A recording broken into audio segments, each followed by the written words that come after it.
The depths of the Olinskaya taiga hide secrets superior to any safe. Here, on the heights where the fog from the Sea of Japan mixes with the smoke of taiga fires, in the abandoned mines, remnants in the form of Japanese are still found, but it is worth admitting, it is more precious than gold. During my 12 years of service as a gamekeeper, I discovered many mysteries in the taiga. Executed poachers on the border with China, geologists who died in an airplane crash, a teenager from a sect who was diligently searched for all over the Primorsky Krai. But only twice did I find something that I regretted afterwards. The first time was in 1982, when I found my partner with a wound on his forehead. The second time was in March 1990, when I discovered a historian from Moscow with a map of Kolchak's treasures. My name is Stepan Ilyich Kozlov. Until 1982, I was known as the guide Vat. I led Chinese merchants along the trails of Amur tigers, pointed out places where live prey could be caught. One tiger was worth a whole apartment in Vladivostok. In 4 years, I led 17 groups. I didn't count how many tigers they took, didn't even want to know. It all ended in February 1982. My partner Vidya and I were leading new partners along the ridge, protecting a young tigress. Vidya went along the cliff to block her path, but the rock began to crumble. He fell from a 10-meter cliff onto the rocky boulders. As I descended to him, he was still breathing. The Chinese didn't even turn around. They ran after the animal. Vidya died in my arms. An hour later, they returned, dragging a cage, and asked, "How do we carry him and the prey now?" I buried Vidya right away, under an old cedar, and told the partners that the trails had ended, and they better not come back here. I returned to the village, packed my things, and disappeared. I didn't go to the police, I went to the taiga. My wife, however, found out later from people, gathered our daughter, and appeared at the border for help. Parting, she only said, "You didn't sell tigers, Stepan, you sold your soul," and left with our daughter. And so I remained alone, atoning for my old sins. For 8 years, I lived in solitude, guarding what I had previously destroyed. I thought the taiga had accepted my repentance, but in March 1990, she decided that it was clearly not enough. And then she threw a challenge in front of me to find out if there was anything left in me from that soul that was once sold. They say that Kolchak's gold is still hidden in the Primorsky taiga. Maybe so, but I am sure of one thing. In March 1990, they didn't find a single speck of gold in the bear's den. But they discovered something much more frightening. Something that turns ordinary guys into beasts. March 1990 turned out to be unusual. Warmth came earlier than usual. The snow turned into dirty slush with ice. I walked, checking the distant salt marshes at the edge of the sandy cliff. I wondered if the bison had already come down from the peaks. The road was ancient, Japanese, widened by sappers in 1945. Now it was overgrown, but with certain knowledge it could be passed. At the 3rd kilometer, I saw fresh tracks, yesterday's or the day before yesterday's, not older. Someone was moving, straying from the path, falling. From the tracks of city shoes, without a tread, it was clear to me who was following them. On the clouds, the sun shines, and the frozen tracks in the snow led to a mighty pine tree at the bend of the trail. Under the majestic pine tree lay a lone traveler, dressed in a fashionable jacket from a European fashion capital, adorned with jeans and stylish boots. He could have been about 35 years old. His portrait would have been an ideal glossy cover. Motionless, he lay face down, without a shiver or a necklace. Carefully, I helped him find his breath, and the thin thread of life was there, barely noticeable. His lips were cold blue, his eyes closed. Nearby lay a stylish bag and an object resembling a gadget from science fiction stories. I had only seen such things in the pages of magazines about advanced technologies. There was no hesitation. It was 4 kilometers to the border. I managed to lift the man on my shoulders, with the bag over my shoulder. I took the gadget in my hand. It was heavy, like lead, about 90 kilograms. 3 times I stopped to come to my senses. My back ached, so I had to recover for a week. At the border, I warmed him by the fire, thanks to the firewood, without sparing effort. I shook the snow off him, took off his wet socks. I began to treat him with alcohol, a remedy that I kept in reserve for danger, in case of an invasion into the raspberry bush. I made a strong tea from those Georgian teas that I kept for special guests. To avoid choking, I poured it carefully.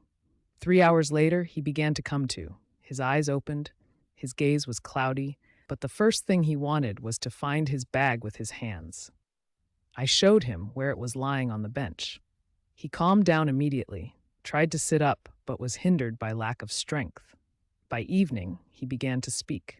He introduced himself as Gleb Nikolaevich Vorontsov from the capital, told me that he had come to this corner of the earth to write a book about the Civil War in the Far East.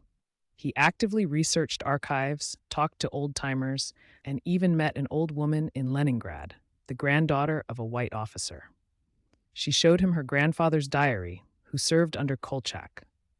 Gleb pulled out a folder from his bag with photocopies of documents. The paper was of high quality, thick, foreign, possibly Finnish. He showed me pages written in pre-revolutionary handwriting. He claimed that these were the notes of a lieutenant from General Capel's army, and there was mention of gold reserves hidden during the years of the terrible war. He told me that he had found the specified places where the treasure could be found, and offered me expensive cartridges to guide him to the goal. After that, everything will be fine if we find it. I didn't ask for money, but I thought about my daughter. Marina is trying to get into medical school in Vladivostok. Her mother called me in a panic, asking for help. They haven't paid me a salary at the reserve for the 3rd month, although they promised to. But when they will pay, it's unknown. I told Vorontsov that I would think about it. However, I decided myself. I'll show him the way to the reserve border, tell him how to get to Terney, and let him go back to his Moscow. But the next morning, he started persuading me again.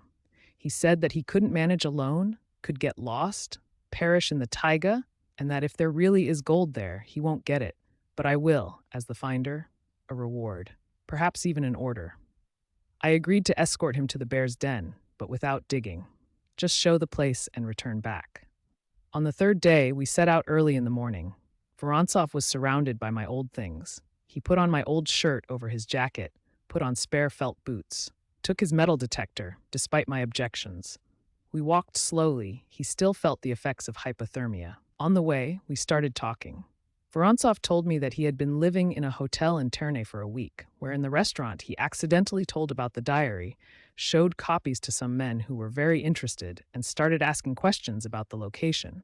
I felt danger and asked, "Who are these people?" Vorontsov replied, "Locals." One of them was in a police uniform, the other older. They were sitting with a team of loggers. I felt it was bad. If Semenov found out about the gold, then the whole Terney already knows. Semenov is our former district police officer. A year ago, he was kicked out of the police for beating a prisoner to near death. Now, he's doing what will please former prisoners. And the other, probably Makarich, was a logging brigade leader. I knew him well. We used to go hunting for boars together before I got a job at the reserve. He was a normal person, but after the closure of the logging enterprise and mass layoffs, people got embittered. When we had 2 kilometers left to the bear's den, we heard sounds.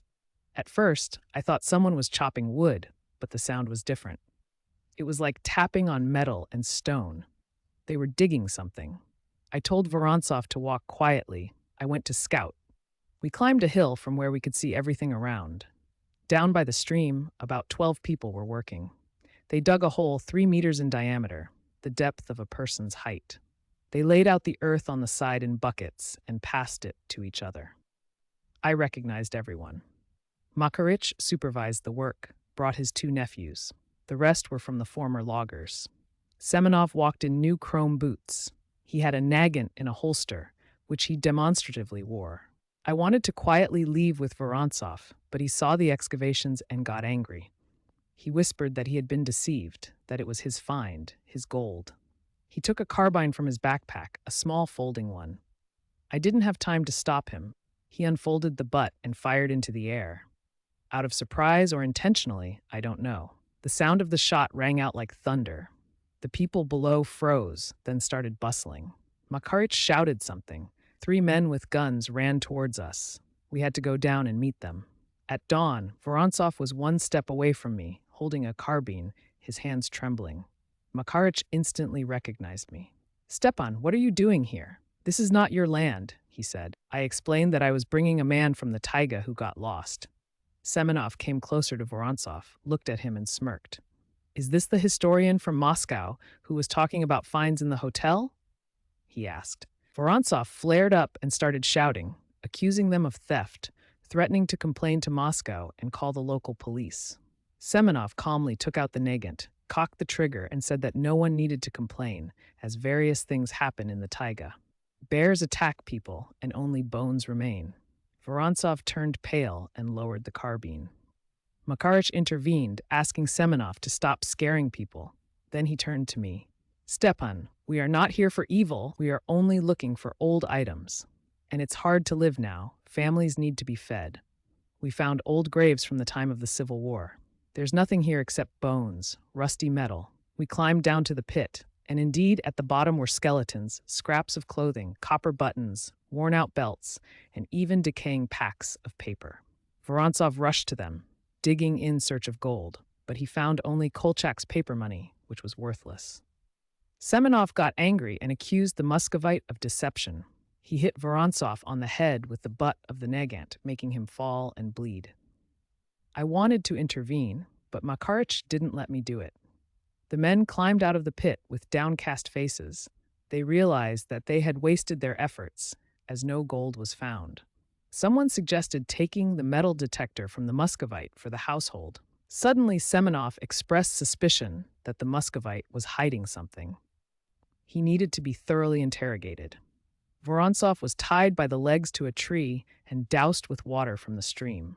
When he came to, he started begging for mercy, claiming that he knew nothing about the gold. Then Semenov suggested searching his things in the hotel. Maybe there were some documents there. And that's what I regretted afterwards. I said loudly that Makarich had found this treasure back in October. He was looking for nuts, but it turns out he was looking for treasures. Makarich looked at me like a beast, but started denying. He said it was his first time here and that I was lying. But his nephew got excited and confessed that he had visited this place in the past, but for nuts and pine cones. Semenov didn't believe him. He claimed that Makarich was hiding something, that he found gold and hid it, and now he was trying to avoid responsibility. Makarich tried to justify himself, but Semenov was already furious. When Nagant remembered his gold, without thinking twice, he decided to act. Suddenly, Vorontsov, whom I tied up and left lying, stood at the edge of the pit with a TT pistol in his hand, ready. It seems he found this pistol somewhere in the pit. His voice sounded different than usual. We don't keep traitors and scum here. He raised the pistol and aimed it at Olga. I did the only thing that came to my mind, threw a signal flare into the pit, which I carried just in case. Red smoke rose up and mixed with radioactive dust. People were restless, suffocating, their eyes tearing up. In this chaos, Vorontsov dropped the pistol and fell to his knees. Vitya and Seryoga came to their senses and started looking around, not knowing where they were. I led everyone out of that place, driving them like a herd until I was sure we were at a safe distance. At the stream, everyone took water, washed themselves. The men didn't remember anything after they opened the first grave. Only Olga remembered everything. By evening, we returned to the border. I immediately called for a sanitary helicopter on the radio and reported acute poisoning by an unknown substance. In the morning, the helicopter arrived and took all 4 of them. A doctor, an old acquaintance, checked them with a dosimeter. The radiation was tens of times above normal. They were sent to the regional hospital to the radiology department. A month later, I learned what happened next. Borovikov died a week later from acute radiation sickness. Seryoga survived but went blind, and Vitya apparently recovered, but heard that his psyche was permanently damaged, and he is now in a mental hospital. Olga, thanks to treatment, survived, but left the institute and went somewhere. Last year, I caught 2 Chinese with metal detectors. I took them to Turney, handed them over to the border guards. A week later, others came. The forest doesn't teach anyone, it just waits. Sometimes I feel that these stories about Kolchak's gold, uranium treasures, it's like a contagious disease passed down from generation to generation, and each generation suffers in its own way. In the 20s, they were looking for the Tsar's gold. In the 50s, uranium for the atomic bomb. In the 90s, anything. The main thing is to survive. Today, they are looking for rare metals for electronics. Times change, but the thirst for profit remains. I never worked off my debt to this forest for that wounded tiger and Vitya's death. Maybe such a thing is not redeemable. You just live, do your job, protect what's left. And you know what? Somewhere in the depths of the Serebryanka River lie 5 golden chervonets that I threw there. Sometimes, when the water is clear and low, it seems like I see their sparkle on the bottom.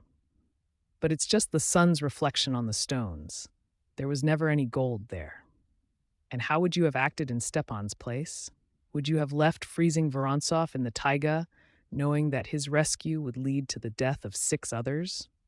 Do you suspect he made the right choice by causing a confrontation between Makarish and Semenov? Or perhaps it's better to keep silent and obediently wait for everything to smooth out on its own. And here's the question. Does Kolchak's famous gold really exist? Perhaps you have heard amazing legends from relatives about hidden treasures somewhere in the Siberian taiga? Have there been those in your family who went in search and found something like this? Tell us in the comments. The most exciting stories will be the basis for future video materials. Thank you for watching, and we look forward to seeing you in the next videos.